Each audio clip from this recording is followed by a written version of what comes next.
오늘도 성령의 세미한 음성을 듣고 그 부르심에 순종해서 하나님께 나오신 여러분들에게 하나님의 은혜와 사랑하심이 충만하기를 축복해 드립니다. 여러분들 학창 시절에 국어 시험 혹시 보신 기억이 납니까? 예, 고맙습니다. 국어 시험을 보면 그 문제 중에 큰 지문을 하나 내고 그 중에 이제 질문이 이래요. 다음 지문에 주제로 알맞은 것은, 그래서 1, 2, 3, 4. 그래서 글을 잘 읽고 주제를 찾는 겁니다. 요즘 친구들, 그러니까 요즘 학생들의 그 수능 시험 이렇게 보면 여러분들 감당 못합니다. 우리 자녀들을 공부를 잘한다 못한다 할 문제가 아니더라고요. 제가 몇 차례 그 문제를 봤거든요. 못 풀겠어요. 요즘은 지문 내용이 국어인데 수학이고, 국어인데 과학이에요. 국어인데 역사예요. 지문 안에 수학 문제가 들어있고, 지문 안에 과학이, 지문 안에 뭐 다른 내용들이, 그러니까 수학을 모르고 과학을 모르면 아무리 읽어도 무슨 뜻인지 알 수가 없어요. 정말 어렵더라고요. 아마 여러분들 학창 시절에 국어 문제가 제일 만만하지 않았습니까? 그래도 한글이니까. 수학, 과학은 뭐 읽어도 잘 모르겠어. 찍기도 합니다만은 그래도 국어는 어떻게든지 해보려고 하잖아요. 우리말이니까. 요즘 아이들 수능 시험은 그렇지 않더라고요. 아마 그래도 주제를 고르시오라고 하는 문제는 있더라고요. 보니까. 근데 그 주제를 찾을 때에 잘 찾는 방법이 몇 가지가 있는데, 그 중에 한 가지가 지문이 너무 길면, 저는 그렇게 했어요. 처음하고 중간하고 끝하고, 되도록이면 띄엄띄엄 제일 첫, 제일 마지막.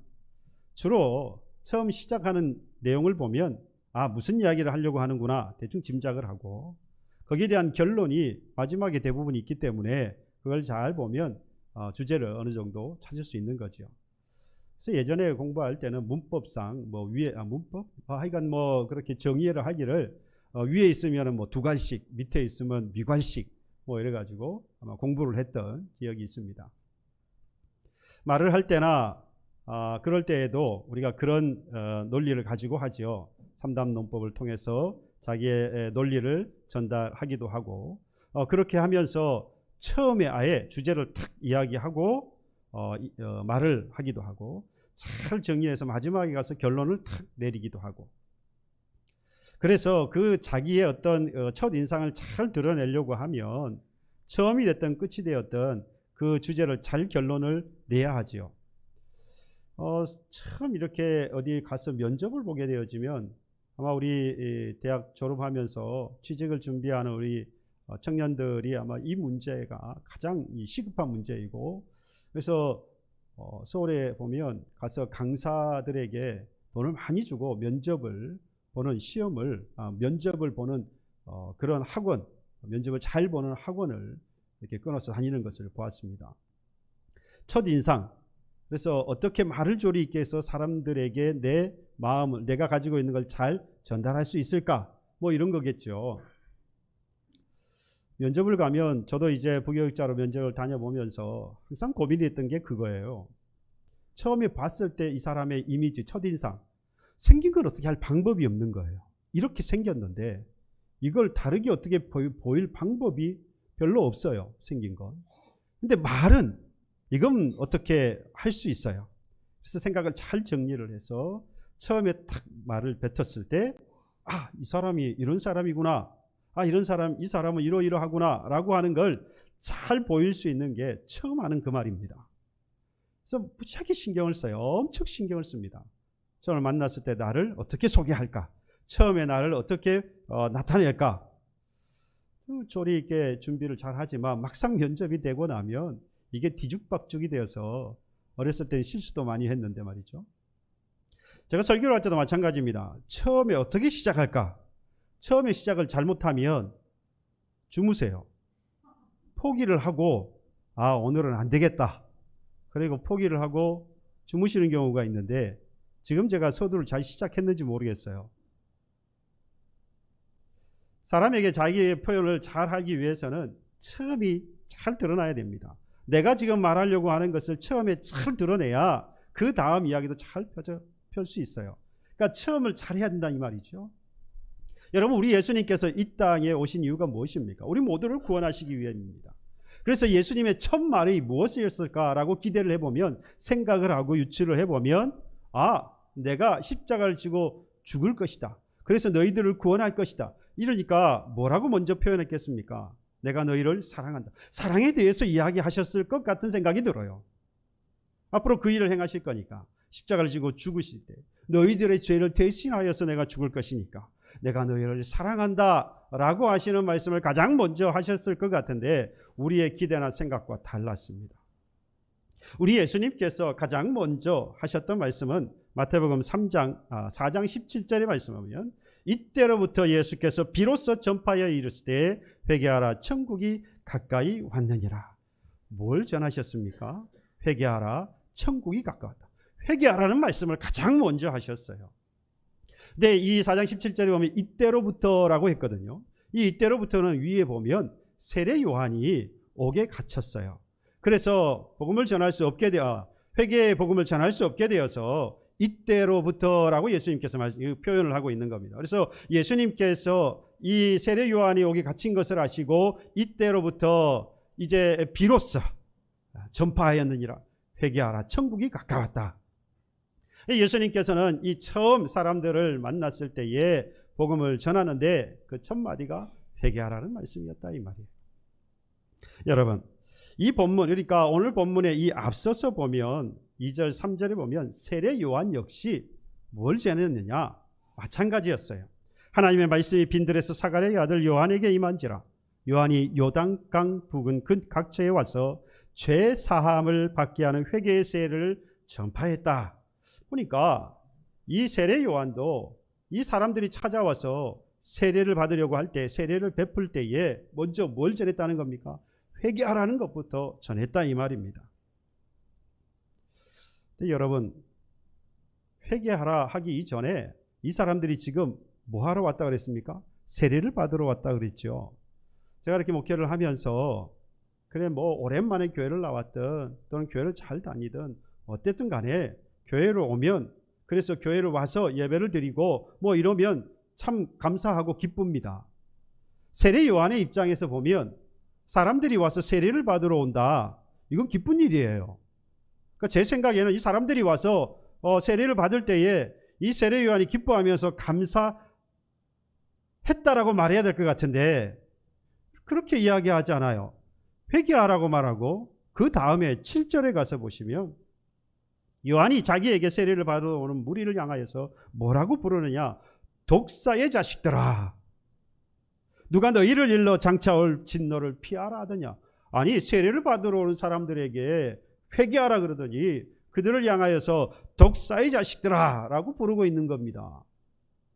기뻐하고 감사해야 될 것 같은데 오히려 그들에게 책망을 하고 그들을 독사의 자식들아 하고 엄히 이야기하는 것을 보면 저의 생각하고 많이 달라요. 그런데 왜 그랬는가를 보니까 오늘 누가복음 3장에서는 잘 나와 있지 않은데 같은 동의 구절인 마가복음 3장 7절에 보면 이렇게 정확하게 집어서 이야기했습니다.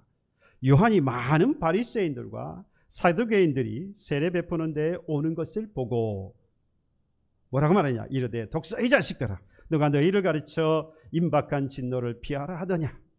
그러니까 누구라는 거예요? 독사의 자식들아 라고 불렀던, 세례 요한이 불렀던 그 사람들은 정확하게 집어서 바리새인과 사두개인이었다라는 이야기입니다. 여러분, 당시에 바리새인과 사두개인은, 이 바리새인 그러면 당시의 사람들의 율법을 잘 지키는 사람들이었어요.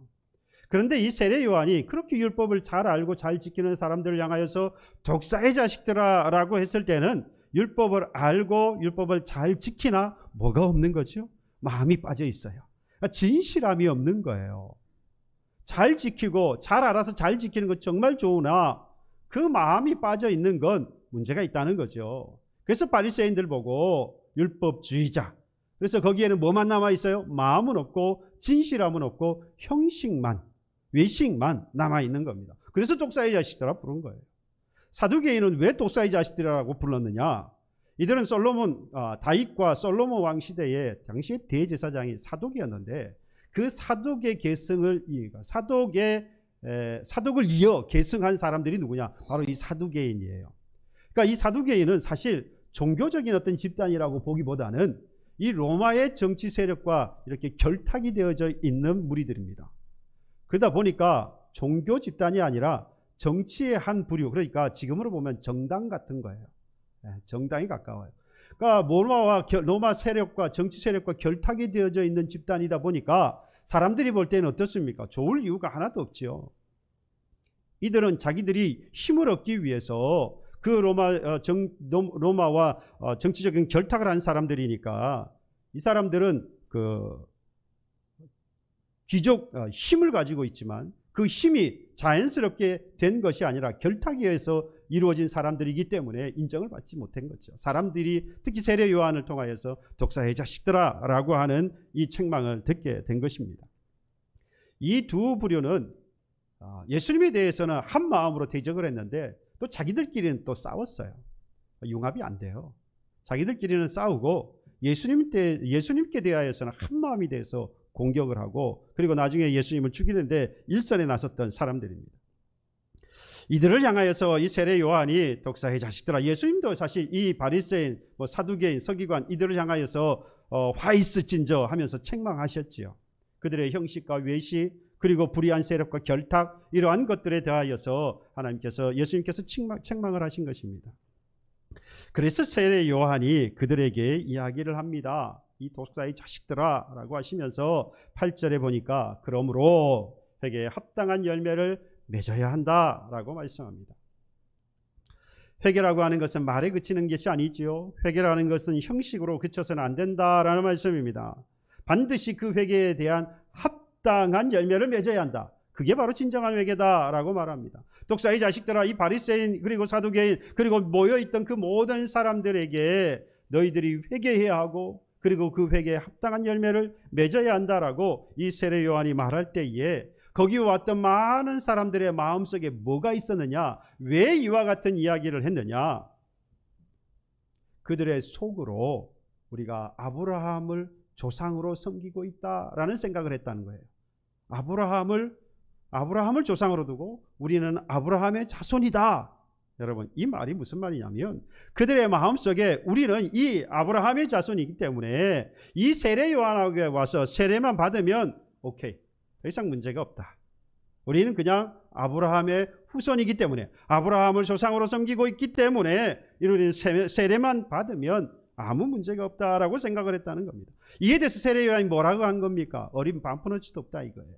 그거 가지고는 안 된다라는 것입니다. 너희들이 족보를 가지고 따지면서 우리가 하나님의 백성이다, 이스라엘의 백성이다, 하나님의 자녀다라고 말하는데 그거 가지고는 안 돼. 세례 요한은 뭐 해야 한다는 겁니까? 비록 너희들이 아브라함을 조상으로 두고 너희들이 그의 후손이라 할지라도 그것으로는 안 돼. 회개해야 한다. 회개도 그냥 회개가 아니라 회개에 합당한 열매가 있어야 한다. 그래야 진정한 회개다. 여러분, 그러면서 뭐라고 이야기합니까? 너희들이 그렇게 대단한 줄 알아? 돌멩이 이것 가지고도 이스라엘 백성, 하나님의 백성 만들 수 있어. 너희들이 지금 말하는 건 그건 아무것도 아니야. 너희들이 아브라함의 후손이라고? 그건 아무것도 아니야. 여러분, 아브라함의 후손이라고 할지라도 하나님의 심판을 면할 수 있다 없다? 면할 수 없다는 거예요. 하나님의 진노와 하나님의 심판을 면할 수 없다. 반드시 회개해야 하고 회개에 합당한 열매를 맺어야 한다라고 말씀합니다. 여러분, 세례 요한은 돌멩이보다 못한 이 살아온 인생들, 좋지 못한 열매를 맺고 있는 그 나무들, 그러한 인생을 살아가는 사람들 언제나 무엇을 당할 수 있어요? 하나님의 심판, 하나님의 징계를 언제라도 당할 수 있다. 그러니 뭐 하라는 거예요? 빨리 회개해야 한다. 뭐 한 것처럼요. 지금 나무에 도끼가 찍혀 있는 상황인 거예요. 그래서 금방이라도 쓰러뜨려서 불에 던져질 것이니까 아주 긴박하다 이 말이죠. 지금 급하다 이 말입니다. 그래서 9절에 이 말씀을 한 거예요. 빨리 회개하라고. 아주 긴박한 상황이라고. 이미 도끼가 나무 뿌리에 놓였으니 좋은 열매를 맺지 아니하는 나무마다 찍혀 불에 던져지리라. 이 세례 요한의 경고를 들은 많은 사람들이 당황을 했어요. 그리고 두려워했어요. 그래서 세례 요한에게 구합니다. 묻습니다. 그러면 우리가 무엇을 하리이까? 세례 요한은 사실 근데 이미 다 말했어요. 무엇을 해야 되는지 이미 다 말했습니다. 뭐야 그랬습니까? 회개하라 그랬고요. 회개하라고 하는 것에 그치지 않고 회개에 합당한 열매를 맺어야 한다라고 이미 다 말을 했습니다. 그럼에도 불구하고 이들이 내가 무엇을 하리까? 라고 하는 질문을 한 것은 그들이 무식해서가 아니라 아무리 생각해봐도 회개에 합당한 열매라고 하는 것이 정확하게 뭔지 잘 모르겠더라 이거예요. 여러분들에게도 회개하라 그러면 회개해야지. 회개에 합당한 열매를 맺으라 그러면 회개에 합당한 열매를 맺어야지. 까지는 되는데 정확하게 그게 뭔데? 라고 말하면 그 회개에 합당한 열매가 너에게 뭐냐? 라고 말하면 주저하게 돼요. 너무 감사하게 하나님께서 이 세례 요한을 통하여서 그 회개에 합당한 열매가 뭔지를 아주 정확하게 오늘 우리에게 말씀하고 있습니다. 여러분, 저와 여러분들의 신앙은 당시에 지금 독사의 자식들아 라고 했던 세례 요한으로부터 이와 같은 책망을 받았던 이 바리새인과 사두개인 뿐만 아니라 모여있던 그 모든 무리들, 회개하라, 그리고 회개에 합당한 열매를 맺어야 한다라고 하는 그 징계의 그 심판이 있을 것이라고 하는 것을 알고 이를 전하고 있었던 그 세례 요한의 그 말을 들어야 했던 그 사람들과 과연 저와 여러분들은 다를까요? 저와 여러분들의 마음속에도 이 마음이 있어요. 당시에 모여있던 사람들처럼 아브라함의 후손이다. 그래서 우리는 세례만 받아도 별 문제가 없죠. 이 정도 신앙, 이거는요 결국 이 정도 내가 신앙생활했고 이 정도 내가 믿음을 가지고 있으니까 뭐 하면 되는 겁니까? 나는 이미 다 구원받았어. 끝났다는 거예요. 이보다 더 나아가서 할 게 없다라는 겁니다. 이게 똑같은 생각이에요. 당시에 세례 요한에 둘러쌌던 그 무리들이나 지금 우리가 이 정도 신앙생활하고 이 정도 믿음생활하니까 이 정도면 된 거 아니야? 이 정도면 충분히 천국 갈 수 있는 것 아니냐? 여러분 믿음 가지고 천국 가는 건 맞아요. 그런데 하나님은 요구하시는 거예요. 세례 요한을 통해서 요구하시는 거예요. 정말로 네가 아브라함을 조상으로 두고 네가 그의 후손이 맞느냐? 그래서 하나님의 백성이 맞느냐? 그래서 천국 가는 백성이 맞느냐? 그렇다면 뭘 내놓으라는 거예요. 회개하고 회개에 합당한 열매를 내놓아야 한다는 이야기를 하시는 겁니다. 그게 없으면 아무 소용없다. 이 돌멩이를 들어서 내 후손을, 내 백성을 만들 거야. 여러분, 우리도 그래서 아무리 신앙생활 잘했다, 내가 정말로 믿음생활 잘하고 있다 할지라도 회개하고 회개에 합당한 열매를 내어놓지 못한다고 한다면 아무것도 아니에요. 세례 요한과 이후에 예수께서도 그래서 뭐 하라고 하는 겁니까? 회개해야 한다고 하는 것이 첫 말씀이었고 회개에 합당한 열매를 맺어야 한다는 것이 그 예수님이 하셨던 말씀인 겁니다. 우리도 회개하지 않거나 또는 회개하고도 회개에 합당한 열매를 맺지 못한다면 이미 그 도끼가 나무에 찍혀서 곧 불에 던져지는 것과 같이 곧 우리는 하나님의 심판을 받고 하나님의 징계를 받게 될 것이다 이 말이에요. 그 날이 언제일지 모릅니다. 오늘 성경을 통해서 보면 이미 나무에 찍혀 있어요. 그러니 이제 넘어져서 불에 던져지는 건 시간 문제인 거죠. 급박한 일입니다. 초급한 문제예요. 그럼에도 불구하고 우리는 그 하나님의 심판 또 하나님의 징계, 그래서 얻게 되어지는 그 하나님의 나라는 너무 멀리 있게 생각해요. 그러다 보니까 회개가 급하지 않아요. 그러다 보니까 회개에 합당한 열매도 아직까지 별로 관심이 없어요. 학생들이 고3 학생들이 시험을 치고 그리고 대학에 서류를 내고 나면 합격자 발표를 기다리지 않습니까? 그래서 합격자 발표가 10시에 난다 그러면 이제 뭐 아침부터 그러지 전날부터 그러겠지만 시간이 다가오면 다가올수록 떱니다. 왜 그렇습니까? 대학 합격을 못하면 이제 앞으로 또 어떻게 될지 모르니까 또 재수를 해야 할지 다른 길을 찾아야 할지 그 마음은 충분히 이해가 돼요. 대학 합격을 두고 얼마나 떠는지 모릅니다. 장성을 해서 취직을 하고 돈을 모으고 결혼을 하면 뭐 하려고 하죠? 이제 집을 마련하려고 해요. 그래서 아파트 청약을 놓고 이제 청약 당첨일이 다가오면 이 사람들이 이 청약 당첨이 될까 안 될까 또 걱정을 하고 있어요. 제가 그 모습을 보면서 대학 합격은 될까 안 될까 두렵고 아파트 당첨 그건 될지 안 될지 걱정이 되는데 하나님의 심판은, 하나님의 징계는 두렵지가 않아요. 거기에 대해서 두려워하거나 무서워하는 사람이 없는 것 같아요. 그래서 제 마음에 무슨 생각이 드느냐? 하나님보다 대학이 무섭구나. 하나님보다 아파트가 무섭구나. 두렵구나.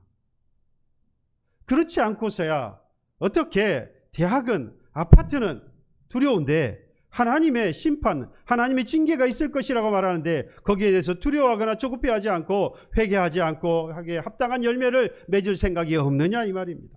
어떻게 그럴 수 있겠습니까? 여러분, 우리가 두려워 떨 일은 아파트 당첨이 안 되는 것, 대학에 가지 못하는 것, 취직을 못하는 것, 삶에 불편할 수도 있고 앞으로 어려울 수도 있겠지요. 하지만 그것 때문에 떨 일이 아니라 우리가 떨어야 할 것은 하나님의 징계와 하나님의 심판이고 우리에게 영원히 주어질 영생에 대한 것입니다. 우리는 그게 두려워야 해요. 그래서 예수님께서도 마태복음 10장 28절에 말씀하셨습니다. 몸은 죽여도 영혼은 능히 죽이지 못하는 것을 두려워하지 말라. 오직 몸과 영혼을 능히 지옥에 멸하실 수 있는 분을 뭐하라고요? 그러한 자를 두려워하라고 했어요. 우리가 두려워할 것, 몸과 영혼을 죽일 수 있는 자는 누굽니까? 하나님 한 분뿐입니다. 우리의 생명도, 우리의 생명을 주시고 우리의 생명을 거두어 가시는 분은 오직 하나님뿐이라는 거예요. 이 믿음이 있는 사람은 뭐 할 수밖에 없겠습니까? 회개할 수밖에 없는 거예요. 그리고 그 회개에 합당한 열매가 있는지를 계속해서 돌아볼 수밖에 없다 이 말입니다. 여기에 내 영혼이 살고 또 여기에 죽는 문제가 달려있기 때문에 그냥 대충 넘어갈 수 없어요. 여러분, 하나님은 우리가 살기를 원하십니다.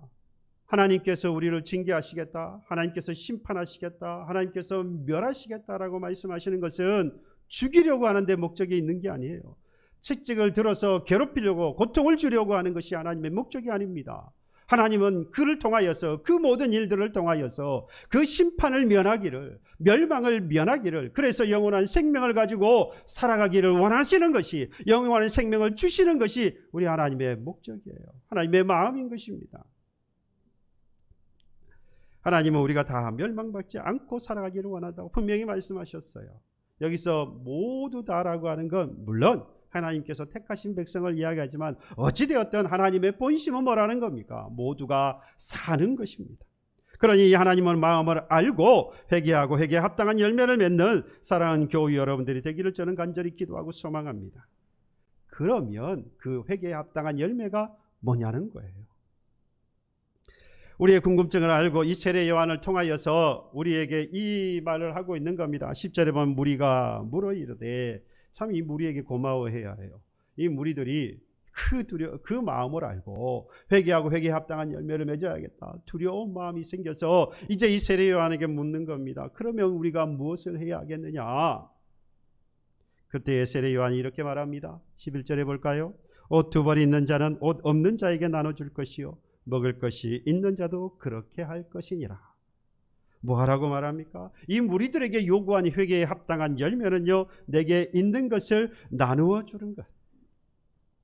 옷이 두 벌 있다면 하나를 나눠주고요, 먹을 것이 있다면 함께 그들과 함께 나누어서 먹을 것을 이야기합니다. 그게 뭐라는 거죠? 회개에 합당한 열매다. 여러분, 부자는 어떤 사람이 부자라고 생각하십니까? 돈을 많이 쌓아둔 사람을 여러분들 부자라고 말하지요. 돈을 많이 쌓아뒀으니까 통장에 돈이 많고 주식을 해서 주식이 계속 올라가고, 그럼 계속해서 부자가 되겠지요. 부동산이 많아서 계속해서 그 부동산 가격이 올라가면 계속해서 부자가 되겠지요. 돈이 쌓이면 우린 그래서 부자라고 말합니다. 그런데 여러분, 그게 정말로 진짜로 그 사람 돈 맞습니까? 저는 아무리 생각해도, 성경도 이번에 조금 이따가 말씀을 드리겠지만 아무리 보아도, 또 아무리 생각해봐도, 아무리 성경을 보아도 그런 사람을 부자라고 말한 적이 없어요. 쓰는 사람이 부자예요. 쌓아둔 것을 꺼내다가 쓰는 사람이 부자. 왜? 그 쓰는 게 내 거잖아요. 써야 내게 되는 거예요. 쌓아둔 거 내 거라고요. 이름은 내 이름으로 되어 있는지 몰라도 그거 쓰기 전에는 내 거 아닙니다. 우리 주님께서 말씀하셨어요. 누가복음 12장에 보면 밭에 소출이 많아져서 그날의 그 모든 것들을 다 넣을 창고가 없어서 큰 창고를 더 지었어요. 그리고 곡식과 많은 물건을 그 안에 넣어두고 그때 이 부자가 이렇게 이야기합니다. 내 영혼아 여러 애쓸 물건을 많이 쌓아두었으니 평안히 쉬고 먹고 마시고 즐거워하자. 평안히 쉬고 먹고 마시고 즐거워하자. 뭐 해놨으니까요? 많이 쌓아두었으니까. 그때 예수님께서 뭐라고 말씀하셨느냐? 야, 네가 정말로 수고해서 많은 걸 쌓아두었구나. 네가 진정한 부자다. 참 잘하였다. 라고 했으면 우리도 그렇게 살면 될 것 같은데 우리 주님께서는 그렇게 말씀하지 않았어요. 오히려 어리석다고 말씀합니다. 어리석은 자여 오늘 밤에 내 영혼을 도로 찾으리니. 여러분, 영혼 생명을 주시는 분 하나님, 가지고 가시는 분도 하나님이세요. 그래서 하나님이 그냥 그 생명 걷어가 버리시면 쌓아둔 그 모든 것이 누구의 준비한 것이 누구의 것이 되겠느냐? 그 사람 겁니까? 명의로 다 자기 거라고 해놨는데 하나님께서 데려가 버리셨어요. 그 명의도 가지고 가면 좋겠는데 가져갈 수도 없고 가져간다고 할지라도 아무 쓸모가 없어요. 쌓아둬서 부자가 아니라 쓸 때의 부자가 되는 겁니다. 여러분, 그리고 예수님께서 뭐라고 그러냐? 자기를 위하여, 이 자기는 스스로 우리입니다. 자기를 위하여 재물을 쌓아두고 하나님께 대하여 부여하지 못한 자가 이와 같은 자라라고 말씀합니다. 재물을 쌓아둬 봐야 그거 부자 아니라는 거예요. 하나님께 부여한 자가 진짜 부자다라고 말씀합니다. 하나님께 부여한 자, 여러분, 하나님께 부여한 자가 되려면 어떻게 해야 되느냐? 그 사람이 진정으로 부여한 자라고 했는데 그 말씀이 바로 마태복음 6장에 예수님께서 산상수훈을 통해서 말씀하셨어요. 내 보물이 있는 곳에 내 마음도 있다라고 말씀하시면서 너희를 위하여, 똑같은 말씀, 보물을 어디에 쌓아두라? 하늘에 쌓아두라. 하늘에 쌓아두는 방법이 뭐냐라고 하냐면 바로 그게 가난한 자를, 내 옷을, 내 두 벌 옷을 하나를 나누어 주는 것이다. 그게 하늘에 보물을 쌓아두는 방법이다. 이 진정한 부자가 뭐냐? 그래서 하늘에 쌓아두어야 하는 것이다. 하나님께 대하여 부여한 자가 진정한 부자다. 그래서 하나님께 드려야 한다. 이렇게 스스로 생각을 하고 결정을 내려서 목사가 설교할 때마다 돈 내놓으라고 한다고요. 목사가 설교할 때마다 헌금하라고. 제가 지금 헌금하라고 했습니까? 안 했습니까? 근데 여러분들 왜 헌금하라고 듣는 겁니까? 도대체. 마음대로 듣고 마음대로 생각하고 마음대로 결정하고 다른 사람들에게 제 욕만 하는 거예요. 그런 분이 있는 게 아닙니다. 혹시라도 우리 교우들 가운데 그런 분 없는 걸 제가 아는데 우리가 살다 보면 이상하게도 내가 원하는 대로 듣고 내가 원하는 대로 판단하고 그걸 또 마치 정답인 것처럼 이야기를 해요. 목사는 헌금하라고 말한 적이 없는데 이야 하늘에 보물을 쌓아두래. 그래서 헌금을 많이 해야 한다더라. 제가 헌금 말한 적이 없는데. 여러분, 여기 이 본문에 우리 예수님께서 뭐라 그럽니까? 너를 위하여서, 너 자신을 위하여서 하늘에 보물을 쌓아두래요. 네 마음이 있는 곳에 우리의 마음이 그곳에 있는 거예요. 내 보물이 있는 곳에 내 마음이 있으니까 하늘에 보물을 쌓아두면 우리가 그곳에 있는 거예요. 그 쌓는 방법이 뭐라고 했느냐? 바로 마태복음 19장에 보면 부자 청년에게 했던 말씀에 정확하게 답을 딱 찍어 놓으셨어요. 네가 온전하고자 할진대 가서 내 소유를 팔아 가난한 자에게 주라. 그리하면 하늘에서 보화가 네게 있으리라. 하늘에 보화가 있는 밤은 너에게 있는 그거 팔아서 가난한 사람에게 주는 것, 그게 하늘의 보화를 쌓는 것. 그죠? 성경은 너무나도 명확하게 예수님께서 우리에게 말씀하고 있습니다. 진정한 부자라고 하는 것은 나를 위해 쌓아두는 것이 아니라 하나님께 대하여 부여한 자, 그래서 하나님께 쌓아두는 자, 그게 바로 가난한 사람들에게, 가난한 사람이라고 하니까 우리가 너무 부자인 것처럼 생각되는데 두 벌옷이 오늘 본문에 있는 것처럼 옷 두 벌이 있으면 하나를 주는 것, 먹을 것이 있으면 함께 먹는 것. 여러분, 그래서 이미 말씀을 드린 대로 진정한 부자는 돈이 많은 사람이 아니라 돈을 쓰는 사람이라고 제가 말씀을 드리는 거예요. 그래서 돈을 써야 그게 비로소 내 것인 거예요. 정말 내 것인 거죠. 나와 나의 가정을 위해서 쓸 뿐만 아니라 우리와 함께 살아가는 이웃들을 위하여서 사용하는 것입니다. 심지어 하나님은 이렇게 나누어도 뭐라고 말씀하느냐? 안 굶어 죽는데요. 걱정하지 말래요.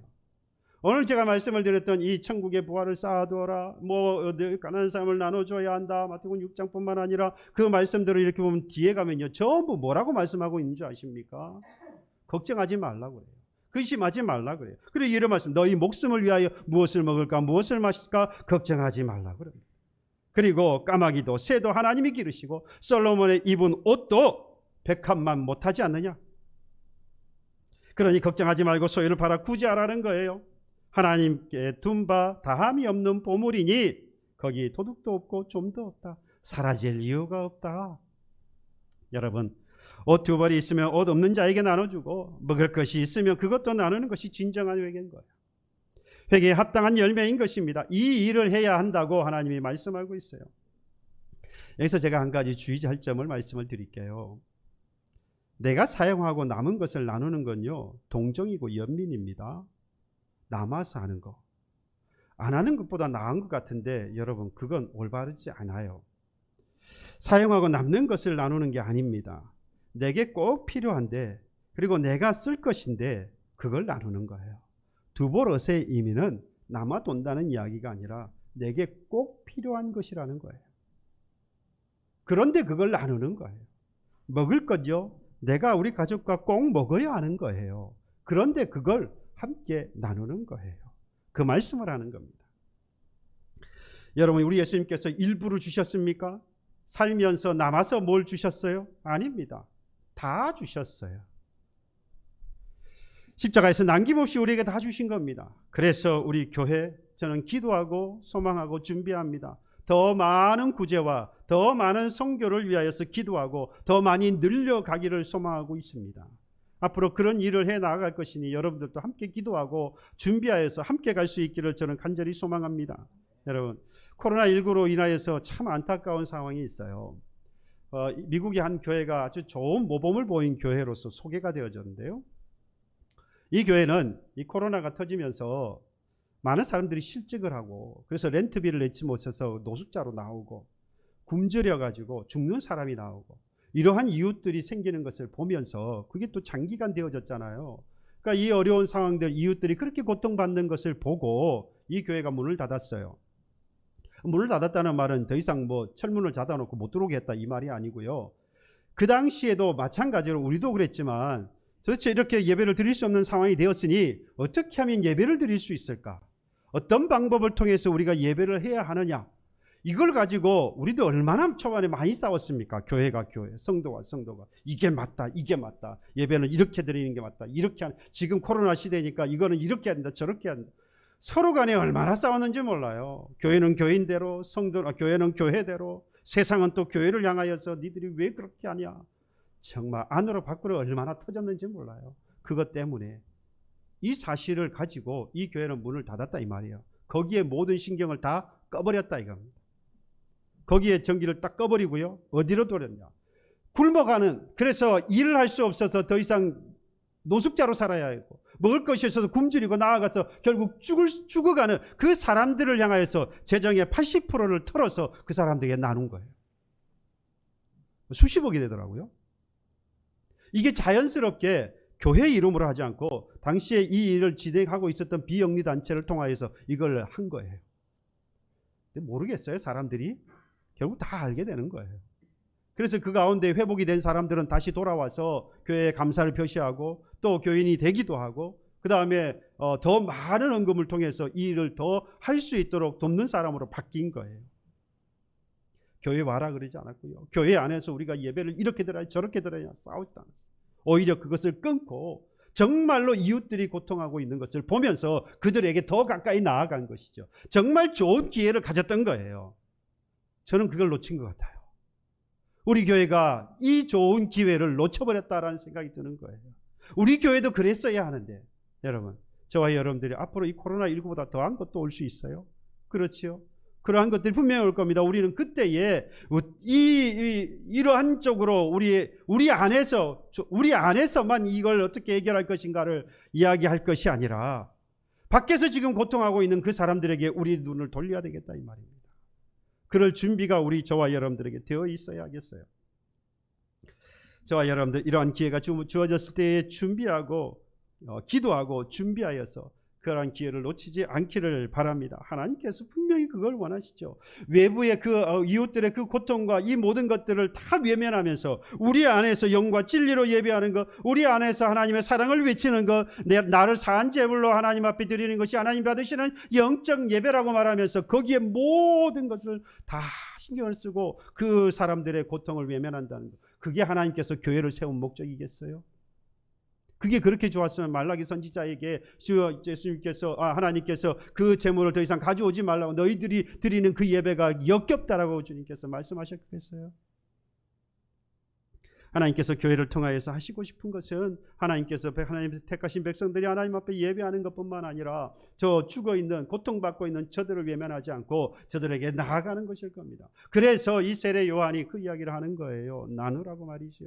두 버릇이 있으면 하나를 나누고 먹을 것이 있으면 함께 나누어 먹으라라고 말씀하는 거예요. 뿐만 아니라 세리들에게, 그래서 이 사람들에게 있어서 회개에 합당한 열매는 바로 자기에게 있는 것을 나누는 것이었어요. 뿐만 아니라 세리에게도 이렇게 이야기합니다. 세례 요한 13절에 부가된 것 외에는 거두지 말라. 부가된 것 외에 거두지 말라는 것은 그동안 세리들은 뭐 했다는 겁니까? 부가된 것 이외에 많이 거두어서 부자가 되었다라는 이야기입니다. 그래서 세리들에게 그 회개하고 회개에 합당한 열매는 뭐라는 겁니까? 악한 욕심을 버리고 정직하고 공의롭게 공정하게 공평하게 살아가는 것이 되는 겁니다. 사람들이 거짓말하고요, 거짓된 행동을 하는 이유가 근본적으로 어디에 있는 줄 아십니까? 악한 욕심 때문이에요. 내 욕심을 차리려고 하다 보니까 이 세리들도 마찬가지지요. 생각해 보세요. 세리들이 로마로부터 책정되어져 있는 세금만 정해진 대로 거뒀다고 한다면 이 세리와 죄인들이라고 하는 그러한 오명을 쓰지 않았을 거예요. 예수님께서 세리와 죄인 그들과 함께 한다고 유대인들이 핍박했잖아요. 그러니까 죄인들의 대명사가 세리로 들어가 있어요. 그 이야기를 왜 들었겠습니까? 정부가 원하는 대로 세금만 징수해 갔다면 그런 이야기 들을 이유가 없지요. 그 외의 것들을 거두어들, 그러기 위해서 뭐 하는 거죠? 거짓말을 할 수밖에 없고요, 거짓된 행동을 할 수밖에 없는 거예요. 그래서 악한 욕심이 그들을 이렇게 만들 수밖에 없어요. 죄인 되게 만들었다라고 하는 것입니다. 결국 그들은 민족의 반역자가 되었고요, 죄인과 같은 취급을 받을 수밖에 없었던 겁니다. 경제적으로는 어려움이 없는 삶을 살았을지 모르겠습니다만 아무도 세리를 좋아하거나 존경하지 않아요. 그래서 세례 요한은 다른 사람들보다 더욱 이 세례들에게 회개하라, 회개에 합당한 열매는 뭐라는 겁니까? 부가된 것 외에 거두지 말라는 것. 악한 욕심을 버리고 정직하며 공의로우라라고 말씀합니다. 그리고 마지막에 보면 군인들이 나오지요. 군인들에게 세례 요한은 무엇을 하여야 합니까? 라고 했을 때에 사람에게, 14절입니다. 사람에게서 강탈하지 말며 거짓으로 고발하지 말고 받는 급료를 족한 줄로 알라. 강탈하고 고발한다는 말은 뭐죠? 강탈은 누가 합니까? 빼앗는 건 누가 합니까? 힘 있는 사람이 하는 거예요. 힘 있는 사람이 힘 없는 사람들을 억압하여서 빼앗는 거죠. 강탈하는 겁니다.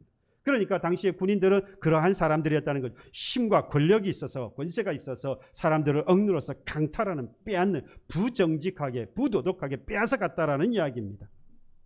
왜 그랬느냐? 지금 이 군인들에 대하여서 세례 요한은 그들이 뭐하지 못해서라는 거죠. 만족하지 못해서라는 겁니다. 그래서 내가 받는 급료로 뭐하라고요? 족한 줄 알아라 라고 말하는 거예요. 만족할 줄 알았다면 뭐하지 않았다는 거예요. 강탈할 이유가 없었다는 거예요. 지금 급료를 아무리 받아봐도 적다는 생각을 자꾸 하는 거예요. 그래서 빼앗아서라도 내가 더 늘려야 하겠다라는 생각을 했다는 겁니다. 여러분, 그 권력으로 이웃을 위협하고 위협하거나 억누르지 말고 지금 받는 것을 족한 줄로 아는 것. 여러분, 이 말씀은 이 사도 바울도 마찬가지였어요. 빌립보서 4장 11절에서 13절 말씀에 보면 내가 궁핍함으로 말하는 것이 아니니라. 이 사도 바울이 지금 내가 지금 앞으로 이 말을 할 건데 오해하지 말아라. 내가 지금 없어가지고 가난해가지고 마치 핑계로 지금 이런 말을 하는 게 아니야 라고 지금 말을 해두고 뭐라고 말하는 거예요. 어떤 형편에든지 나는 자족하기를 배웠노니 나는 비천에 처할 줄도 알고 풍부에 처할 줄도 알아. 모든 일 곧 배고픔과 배부름과 풍부와 궁핍에도 처할 줄 아는 일체의 비결을 배웠노라. 내게 능력 주시는 자 안에서 내가 모든 것을 할 수 있느니라. 여러분, 여기에서 이 바울이 풍부해도 궁핍해도 배부름에도 배고픔에도 어떠한 상황에 있을지라도 그가 원망하거나 불평하거나 좌절하거나 낙심하지 않을 수 있었던 일체의 비결, 그게 뭐라는 겁니까? 자족했다, 만족했다. 그가 일생 살아가면서 없이 살아도, 또는 사람들이 높여 초항해서 존귀하게 되더라도, 먹을 것이 없어서 고통받을 때라도, 먹을 것이 풍요로웠을 때라도 교만하지 않고 좌절하지 않고 실망하거나 스스로 높여 자고하지 않을 수 있었던 것은 지금 있는 그 상황에 대해서 뭐 할 줄 알았다는 거예요? 만족할 줄 알았기 때문이다 라는 말씀입니다. 그게 지금 이 바울이 고백할 때 이게 내 능력이야, 그걸 능력이라고 말하는 겁니다. 내게 능력 주시는 자 안에서 내가 모든 것을 할 수 있느니라. 일체의 비결이었던 바로 그 만족하는 삶, 자족하는 바로 그 마음, 바로 그것이 이 사도 바울에게는 내가 이 삶 가운데에서 실망하고 좌절하지 않을 수 있었던 능력이 되었다라고 말합니다. 예수 믿는 사람 하나님 앞에 기도하면 다 들어주신다, 그걸 능력이라고 이야기하기도 하는데요, 물론 그 의미도 맞습니다. 하나님 앞에 기도하면 들어주시잖아요. 그래서 내게 능력 주신 자에서 내가 모든 것을 할 수 있다라고 하는 그런 자부심을 갖는 것도 좋은데, 오늘 이 바울이 말하는 빌립보 4장에서 말씀하시는 내게 능력 주신 자 안에서라고 하는 것, 그 능력은 바로 만족이에요. 자족할 줄 아는 겁니다. 여러분, 어떤 상황에서도 불평하거나 좌절하지 않고 원망하지 않고 또 높임을 받았다 할지라도 교만하지 않는 것, 자족하고 만족하는 것이라고 바울은 이 고백하는 겁니다. 이게 바로 능력인 거예요. 여러분, 세상 사람들과 예수 믿는 사람들의 결정적인 차이점 중에 한 가지는 감사한다는 거죠. 감사할 수 없는데 감사하는 거예요. 상대적으로 풍족하지 않은데 뭐 하는 겁니까? 만족하는 거예요. 여러분, 만족하는 사람이 그 다음 뭐 할 수 있어요? 감사할 수 있어요. 내 것에 대하여서 만족하지 못하니까 원망하고 불평하지요. 오늘 이 자리에 있는 것을 감사하지 못하고 만족하지 못하니까 불평할 수밖에 없죠. 이 자리를 만족하면 이 주신 은혜에 하나님께서 주신 이가 전부라고 하나님께 기뻐하면서 그것을 자족하게 되어지면 원망하고 불평할 게 없는 거예요. 아내를 맞으셨습니까? 남편을 맞으셨습니까? 지금 살아가는 것이 풍요롭습니까? 부족합니까? 왜 내가 가진 건 이것밖에 안 되느냐? 여러분, 지금 그것에 만족하면 그 사람 분명히 감사하고요, 감사하고 있을 것이고요, 그 감사는 더할 수 없는 하나님의 행복이 되어질 것입니다. 감사할 것이 없고 풍족하지 않은데 만족한다? 이것이 상대적으로 내가 풍족해서 만족한다? 여러분, 그건 당연한 거잖아요. 감사할 것이 있어서 감사하는 거예요? 당연하잖아요.